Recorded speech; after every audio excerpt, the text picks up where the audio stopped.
നമ്മൾ നേരത്തെ എടുത്ത വീഡിയോ ഒന്ന് കട്ടായി പോയിരുന്നു. ബാക്കി ഞാൻ കാണിക്കുന്നുണ്ട്. അങ്ങനെ നമുക്ക് സെപ്പറേറ്റ് വേണമെങ്കിൽ സെപ്പറേറ്റ് മൂപ്പിച്ചെടുക്കാവേ. അങ്ങനെ നമ്മുടെ പയറൊന്ന് മൂത്ത് വരുന്നുണ്ട്. അതിനകത്ത് നല്ല മുളകൊക്കെ ഇട്ടതാണ്. നന്നായിട്ട് മൂത്ത് വരുന്നുണ്ട് ഗൈസ്. നമ്മുടെ സവാള ഇവിടെ ഇരിക്കുന്നുണ്ട്.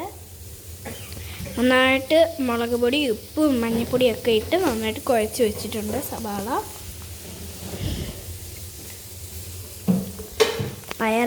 നമ്മുടെ പയറങ്ങനെ മൂത്ത് വരുന്നുണ്ട്. നമ്മളങ്ങനെ പയറിൻ്റെ കൂട്ടത്തിൽ ഇച്ചിരി അല്പം തേങ്ങയും കൂടി ഇടുന്നുണ്ട്. പയറൊന്ന് മൂത്ത് വരുമ്പോൾ നമുക്ക് ഇച്ചിരി തേങ്ങ ഇടാം. ഗൈസ്, അപ്പം നമ്മൾ ഈ തേങ്ങ ഇട്ടുകൊണ്ട് നല്ല ടേസ്റ്റ് ആയിരിക്കും. തേങ്ങ നന്നായിട്ട് ഇടണം.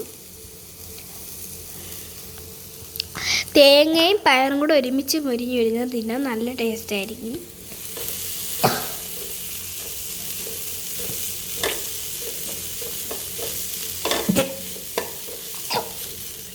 തേങ്ങാപ്പൊടി ഇതിൻ്റെ കൂടെ ചേർക്കുന്നത് നല്ല ടേസ്റ്റ് ആയിരിക്കും. അപ്പം എല്ലാ കുട്ടികൾക്കും ഇങ്ങനെ ഉണ്ടാക്കി കൊടുക്കണം എല്ലാവരും. ഗൈസ്, തേങ്ങ ഇടുന്നത് എന്തിനാണെന്നറിയാവോ? തേങ്ങ ഇടുമ്പോൾ നല്ല തേങ്ങയും കൂടെ രുചിപൂർവ്വം നമുക്ക് കഴിക്കാൻ പറ്റുന്നതാണ്. നമുക്ക് ഈ വെരിക്കോട്ടിയുടെ കൂടെ തേങ്ങയും കൂടെ ചെല്ലുമ്പോൾ നല്ല രുചിയായിരിക്കും. നല്ല ക്രിസ്പി പോലെ ഇരിക്കും. നമ്മുടെ അപ്പം സവാള റെഡി ആയിട്ടുണ്ട്. നമുക്ക് നന്നായിട്ട് മൂത്ത് വരുന്നില്ലെങ്കിൽ നമുക്ക് ഇച്ചിരി കൂടെ എണ്ണ ഒഴിച്ച് കൊടുക്കാം. അപ്പം നന്നായിട്ട് മൂത്ത് കിട്ടും.